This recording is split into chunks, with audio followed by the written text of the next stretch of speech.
Hello दोस्तों, नमस्कार। मैं हूं गौरव निषाद और स्वागत है आपका एक बार फिर से हमारे यूट्यूब चैनल पर। तो दोस्तों, आज हम पढ़ने वाले हैं फाहियान की भारत यात्रा विवरण। पढ़ने से पहले हम थोड़ा सा ये समझ लेते हैं कि फाहियान कौन थे और इनका भारत से क्या संबंध है। तो फाहियान एक चीनी यात्री थे और ये बौद्ध धर्म की शिक्षा के लिए भारत आए थे। जब ये भारत आए थे तो यहाँ पर चंद्रगुप्त द्वितीय का शासन था और ये 5वीं सदी में भारत आए थे। और उस समय का भारत कैसा है, इन्होंने अपने यात्रा विवरण में बहुत अच्छे तरीके से सत्यता और सटीकता के साथ लिखा है। इन्होंने मथुरा के बारे में लिखा है, काशी के बारे में लिखा है, कन्नौज के बारे में लिखा है, यहाँ की जाति धर्म, अर्थव्यवस्था, कृषि और तमाम चीज़ों के बारे में लिखा है। तो उन्हीं में से आज हम मथुरा के बारे में पढ़ते हैं कि उस समय का मथुरा कैसा था, वहाँ के लोग कैसे हैं, राजा कैसे हुआ करते थे। इन सब चीज़ों के बारे में हम आज पढ़ेंगे। फाहियान आदि यहाँ से दक्षिण पूर्व दिशा में 80 योजन चले। मार्ग में लगातार बहुत से बिहार मिले जिनमें लाखों श्रमण मिले। श्रमण के बारे में हम आपको आखिरी में बताएंगे, वीडियो के आखिरी में, कि श्रमण और बमण किसे कहते हैं। सब स्थानों में होते हुए एक जनपद में पहुँचे।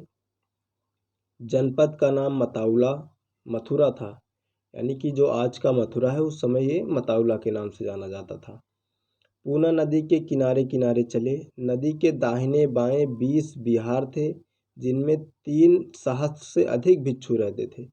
देखिए, बिहार बिहार का मतलब जहाँ पर बौद्ध भिक्षु हुआ रहते थे उसे बिहार कहते हैं।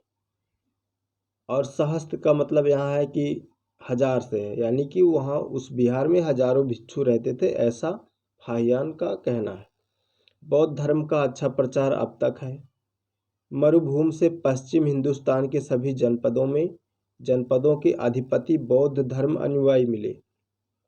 देखिए, यहाँ पर एक बहुत बड़ी और अच्छी बात कही गई है कि उस समय जो जनपद के अधिपति हुआ करते थे, जो राजा हुआ करते, जो शासक हुआ करते थे, वो बौद्ध धर्म के अनुयायी हुआ करते थे। और हमें क्या बताया जाता है कि अरे बौद्ध धर्म तो कल का है। ऐसा नहीं है। मैं बौद्ध धर्म का समर्थन नहीं कर रहा हूँ, किसी धर्म का समर्थन नहीं कर रहा हूँ, लेकिन जो फाहियान ने लिखा है उसके बारे में, कि उससे ये स्पष्ट होता है कि बौद्ध धर्म जो है काफ़ी पुराना है। भिक्षु संघ को भिक्षा कराते समय वे अपने मुकुट उतार डालते थे। काफ़ी मान सम्मान हुआ करता था। अपने बंधुओं और आमत्यों सहित अपने हाथ से भोजन परसते हैं। परस का प्रधान के आगे आसन बिछवाकर बैठ जाते हैं। संघ के सामने खाट पर बैठने का साहस नहीं करते। तथागत के समय जो प्रथा राजाओं में भिक्षा कराने की थी वह अब तक चली आ रही है। इनके कहने का मतलब है कि ये जो मुकुट उतार कर भिक्षुओं का आदर करते हैं, भोजन कराते हैं, ये कोई प्रथा आज की नहीं है, ये प्राचीन प्रथा है। और ये लोग जो राजा हैं उसी प्रथा का पालन आज भी करते आ रहे हैं, ऐसा फाहियान कहते हैं। यहाँ से दक्षिण मध्य देश कहलाता है, यानी कि जो मथुरा है, जो मताउला है, मताउला के दक्षिण से मताउला के जो दक्षिण में है वो मध्य देश कहलाता है। यहाँ शीत और उष्ण ऋतु सम है। प्रजा प्रभुत और सुखी है। व्यवहार की लिखा पढ़ी और पंच पंचायत कुछ नहीं है। देखिए, पंच पंचायत कुछ नहीं है और व्यवहार की पढ़ा लिखी है। लोग राजा की भूमि जोतते हैं और उपज का अंश देते हैं। जहाँ चाहे जाएं, जहाँ चाहे रहें। राजा न प्राण दंड देता है और ना ही शारीरिक दंड देता है। अपराधी को अवस्थानुसार उत्तम या मध्यम अर्थदंड दिया जाता है, यानी कि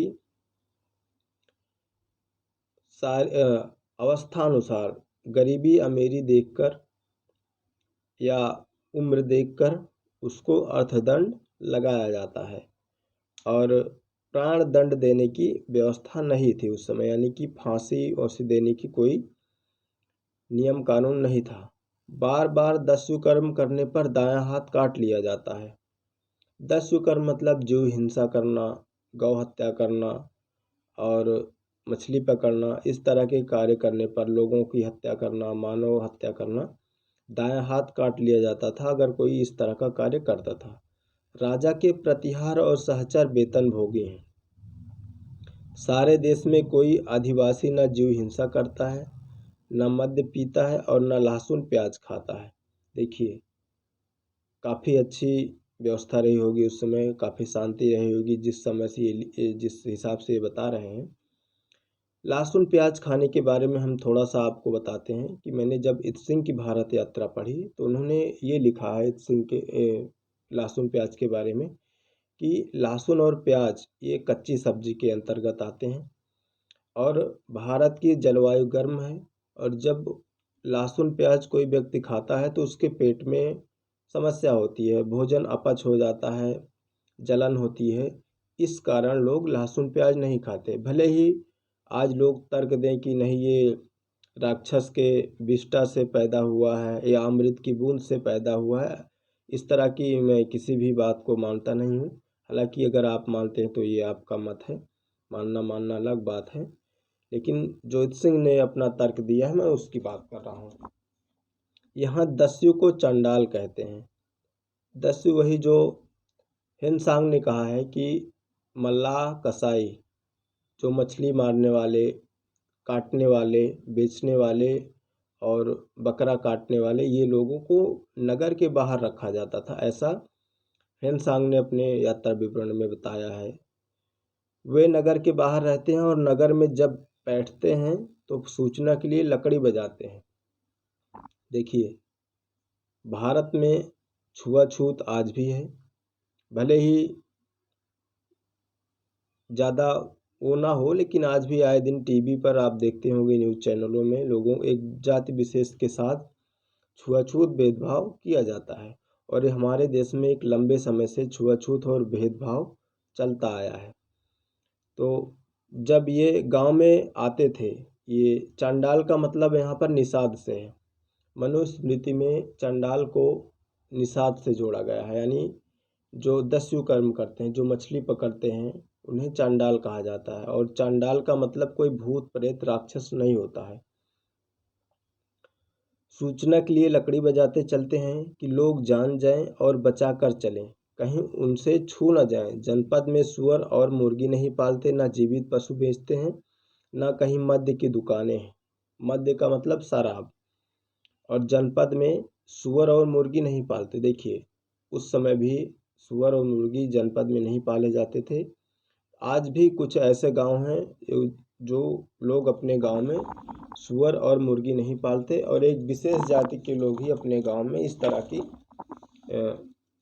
मुर्गी पालना और इस तरह के काम करते हैं। हालांकि मनुस्मृति में जब मैंने पढ़ा तो उसमें लिखा है सुअर के बारे में कि ऋषि मुनि जो हैं वो मांसाहारी थे। हमने वीडियो में इस यूट्यूब पे एक हमारा वीडियो है, आप उसको देखेंगे तो आपको पता चलेगा कि क्या लिखा हुआ है कि जो सुअर हैं, मनुस्मृति है, वो सुअर, जंगली सुअर खाने का आदेश देती है, लेकिन गांव के सुअर जो पाले जाते हैं, जो गांव की मुर्गी होती है, उसको खाने का आदेश हमारी पवित्र मनुस्मृति नहीं देती है, ऐसा मनुस्मृति में लिखा है। तो हो सकता है इसीलिए ऐसा किया जाता हो। फिलहाल मैं बस कयास लगा रहा हूँ, स्पष्ट नहीं कह रहा हूँ। क्रय विक्रय में कौड़ियों का व्यवहार है। केवल चांडाल मछली मारते हैं, मृग्या करते हैं और मांस बेचते हैं। देखिए, यहाँ पर अगर आप थोड़ा सा तार्किक होंगे, थोड़ा सा दिमाग लगाएंगे तो चांडाल का मतलब मैं बार बार आपको बता रहा हूँ, निषाद से ही होता है, या वो व्यक्ति जो मछली मारता है, मांस बेचता है, पशु हिंसा करता है, उसे चांडाल कहा जाता है। हम आपको अभी कई जगह ऐसा पढ़ाएंगे जहाँ चांडाल का मतलब निषाद होता है। आगे देखते हैं इन्होंने क्या लिखा है। बुद्ध देव के बोधि लाभ करने पर जनपदों के राजा और सेठों ने भिक्षुओं के लिए विहार बनवाए। वहाँ की प्रजा खेत, घर, वन, पशु को दान कर दिए। दान पत्र ताम्रपत्र पर खुदे हैं। प्राचीन राजाओं के समय से चला आ रहा है, किसी ने आज तक उल्लंघन नहीं किया है। यह अब तक वैसे ही है। बिहार में संघ को खान पान मिलता है, वस्त्र मिलता है, मेहमान को वर्ष में आवास मिलता है। वर्षा में, यहाँ वर्षा का मतलब वर्ष भी रहता है। वर्षा का मतलब बारिश ही नहीं है, वर्षा का मतलब साल भी होता है। श्रमणों का कृत्य शुभ कार्यों से धर्मोपार्जन करना, सूत्र का पाठ करना और ध्यान लगाना है। आगंतुक भिक्षु आते हैं तो रहने वाले अस्थाई भिक्षु आगे बढ़कर उनका स्वागत करते हैं। उनके वस्त्र और भिक्षा पात्र स्वयं ले आते हैं। उन्हें पैर धोने को जल देते हैं, सिर में लगाने को तेल देते हैं। विश्राम करने पर उनसे पूछते हैं कि कितने दिनों से प्रव्रज्या ग्रहण किया है। फिर उन्होंने उनकी योग्यता के अनुसार आवास देते हैं और यथा नियम उनसे व्यवहार करते हैं। भिक्षु संघ के स्थान पर सारिपुत्र, महामौद्गलायन और महाकश्यप के स्तूप बने रहते हैं और वहीं अभिधर्म, विनय और सूत्र के स्तूप भी होते हैं।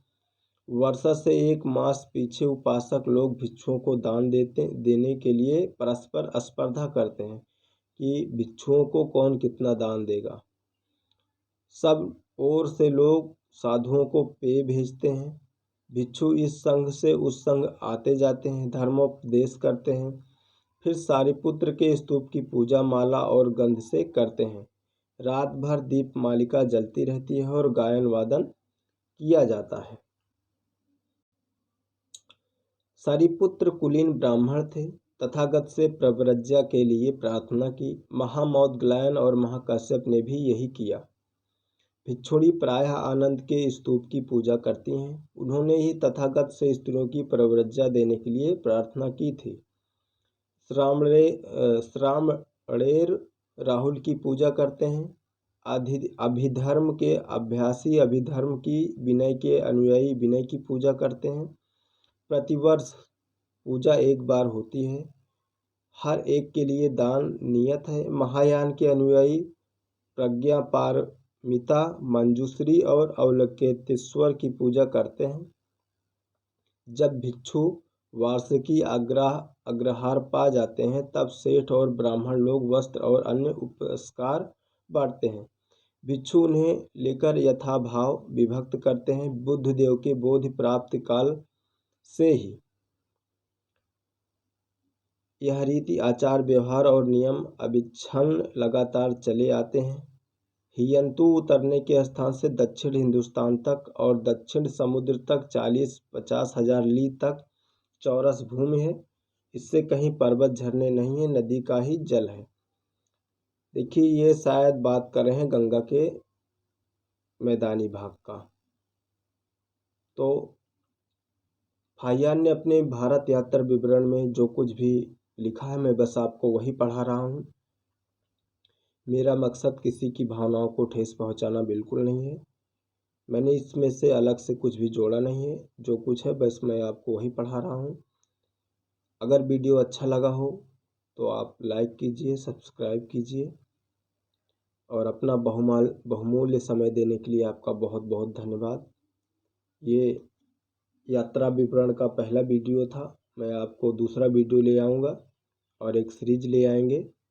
आगे भी हम आपको Fahien, Itsing, Hiuen Tsang, Alberuni, Marco Polo जैसे भारत आए यात्रियों का यात्रा विवरण हम आपको पढ़ाएंगे। तो आज के लिए बस इतना ही दोस्तों। अगर पढ़ाने में कोई त्रुटि हुई होगी तो क्षमा कीजिएगा। मिलते हैं अगले वीडियो में। अगले वीडियो में हम देखेंगे कि इन्होंने काशी के बारे में क्या लिखा है। तो तब तक के लिए दोस्तों, जय हिंद, जय भारत।